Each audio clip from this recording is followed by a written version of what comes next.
What's going on, guys? This is Chris from Terrestrial Imaging, and in this video I'm going to be showing you guys how to use the Mavic 3 Enterprise with the RTK module and the DRTK2 mobile station.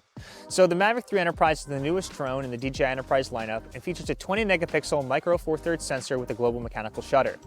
With the larger sensor and a longer flight time of 43 minutes, the Mavic 3 Enterprise replaces the Phantom 4 RTK and becomes DJI's new go-to portable mapping drone.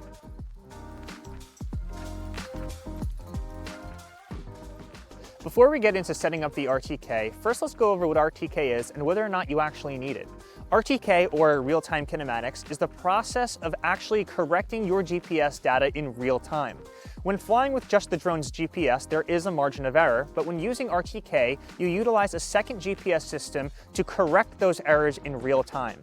If you do not need a high level of accuracy when flying, then you may not need an RTK module or RTK ground station to correct those errors.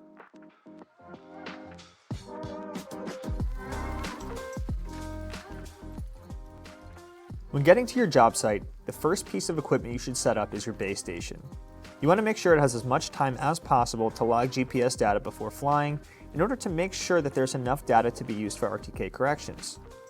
In this video, we're setting up the DJI DRTK2 mobile station. However, you can use a non-DJI base station or connect to an Inchip account, but we will not be going over that in this video. The DJI base station is compatible with the entire DJI Enterprise lineup, and its seamless integration makes it simple to use. When setting up the base station, it's recommended to put it on a known point if possible, but if there isn't one available, that's okay too. When setting up the tripod, make sure to adjust the legs to the appropriate length, and when you're ready, secure the tripod to the ground by stepping onto the pegs at the base of each leg.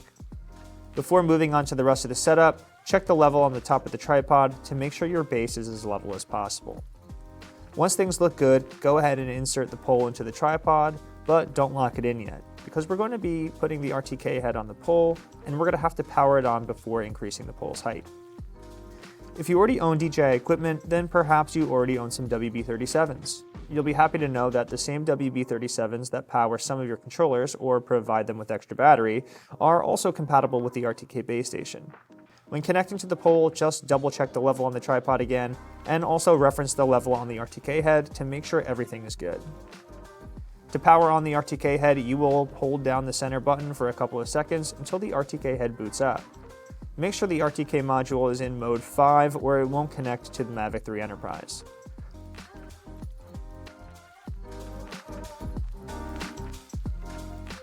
When removing the Mavic 3 Enterprise from the case, make sure it has the RTK module attached and remove the gimbal cover before powering it on. When I set my drones up on the launch pad, I always make sure to flare out all of the props to prevent any excess shaking when the motor's engaged. Once ready, power on the drone by performing a short press followed by a long press on the battery power button. Next, we have to make sure we have RTK enabled. Press the 3 dots on the top right of the screen and make sure RTK positioning is toggled on. Scroll down and confirm you are connected to the DJI DRTK2, and if you aren't, click on it and connect. Next, you would create your mapping mission and set the area of interest on the screen. Once complete, make sure to select DJI Mavic 3E from the list and select the wide camera option. From here, set the flight parameters as necessary. Once complete, save the mission and press the play button to send the mission to the drone. Check the pre-flight checklist and make sure you see RTK connected at the top of the screen. And once everything is checked over, upload the mission to the drone and hit start. The Mavic 3 Enterprise will autonomously take off and complete the mission. From here, you will just monitor the mission and make sure you see the RTK text at the top of the screen during the entire flight. If connection drops, you may have some data that hasn't been corrected. Alright, so now that we've completed our mission, we're going to go back to the office and I'm going to show you guys how to use DJI Terra to process the images that we just captured.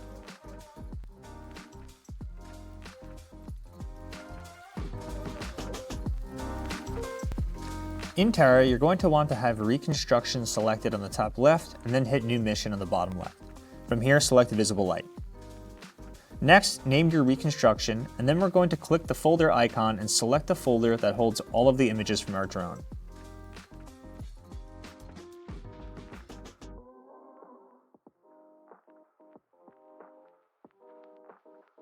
Once the folder is selected, we will check 2D Map because we flew a mapping mission.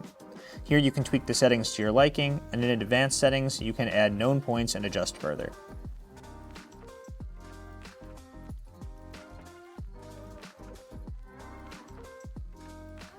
Once ready, click Start Reconstruction and wait for it to finish.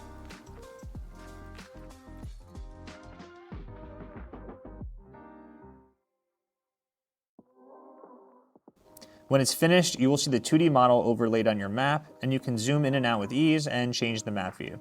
You also have access to measuring tools.